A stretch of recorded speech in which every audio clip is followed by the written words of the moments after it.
Rosemary Kennedy, sister of JFK, was always the black sheep of the family. In her early life, she was sent to a boarding school for people with intellectual disabilities. But as she approached the age of 22, things got worse. She would experience convulsions, fly into violent rages, and was expelled from her summer camp. Not sure what to make of their child, the Kennedys sent her to a convent school in Washington, D.C., but she flaunted the rules of the convent by sneaking out at night. The family became concerned she was sleeping with men and might bring shame and embarrassment to the entire Kennedy family. When Rosemary was 23 years old, Joseph Kennedy brought his daughter to the doctors at George Washington University, who recommended a lobotomy to calm her mood. This was a well-respected operation at the time, even winning the Nobel Prize for its discovery in 1949. Now, after the procedure was completed, it was clear something had gone terribly wrong. Rose was left incapacitated and unable to care for herself. She lost her ability to walk, speak, and was shipped off to an institution for people with disabilities in Wisconsin. None of her siblings knew her whereabouts for 20 years. She was kept out of the public eye. It wasn't until decades later that the public found out about her condition and subsequent lobotomy. She lived her entire life in care facilities and died at the age of 86, nearly 63 years after the lobotomy. But it wasn't just Rose Kennedy who suffered at the hands of this barbaric procedure. In the United States alone, more than 20,000 lobotomies were performed. So why were lobotomies done at all if people like Rose Kennedy were permanently disabled from it and turned into a shell of their former selves? In the 1930s, the number of patients hospitalized for mental illness was reaching new peaks, and the insane asylums, as they were called then, were struggling. In the United States, there were more than 450,000 patients institutionalized in 477 asylums. Now, psychiatrists used various strategies to try to keep patients from harming themselves or others.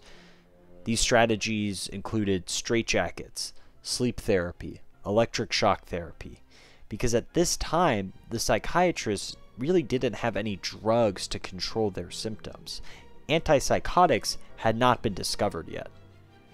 It was in this context that Aegis Moines, who I might be pronouncing his name wrong, invented the famous procedure, the lobotomy, in 1935.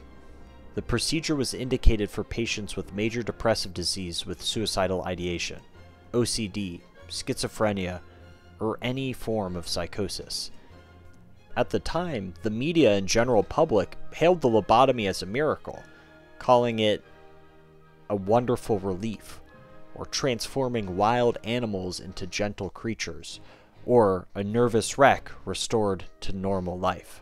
Clearly, public perception has changed about lobotomy since the 1930s and 40s, and it's because of the experience of patients like Rosemary Kennedy that people began to realize how barbaric the operation was. Now, before we get into some of the long-term effects of lobotomies, let's find out how they were done. The goal of the lobotomy was to sever the neuronal fibers connecting the prefrontal cortex and the thalamus of the brain. The reason Dr. Moines targeted this part of the brain is because doctors had known for decades the prefrontal cortex was associated with behavior and personality. The thalamus is sort of like the brain's relay station, so they knew if they severed these fibers, they might be able to stop the aggressive and harmful behavior of patients with mental illness. A quick disclaimer, the next part of the video is pretty graphic, so skip ahead if you don't want to see a lobotomy performed. The first type of lobotomy had the surgeon drill 2 holes on either side of the skull.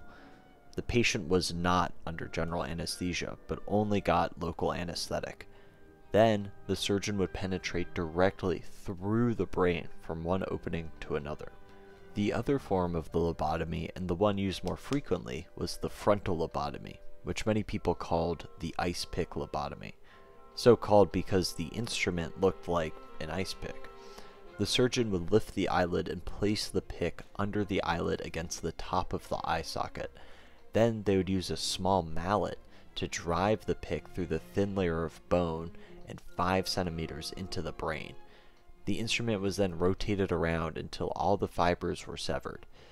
This is obviously a brutal procedure where complications are bound to happen, as the surgeon is unable to visualize where they are cutting. Much like Rosemary, patients were affected years after their lobotomies, for the rest of their lives. Some suffered strokes, around 10% of patients developed epilepsy, and of course there were the personality changes that affected 90% of patients. I believe the most horrible legacy of the lobotomy is the lack of regard for patient autonomy and blatant paternalism the procedure showed. Many of the patients were unable to agree to the procedure due to their mental state, or unable to grasp the long-term effects of the procedure. Also, altering a patient's personality seems like a line crossed in the sand. Physicians can start patients on medications that might change their mood, but that's reversible. There seems something terrible about doing a procedure on a patient to alter their mental state and personality permanently. Now, this caused suffering in patients like Rosemary Kennedy for decades after her procedure. It wasn't the advancement of medical ethics that stopped lobotomies, but rather the advancement of medications.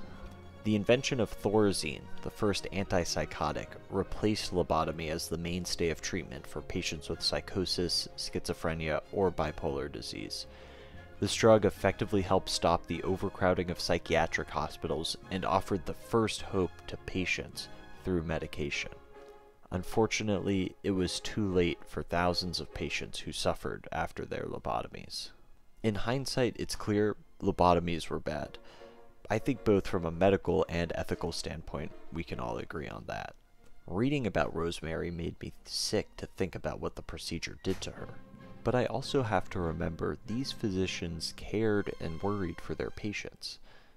They saw people suffering under the burden of mental health and wanted to use a new promising technique.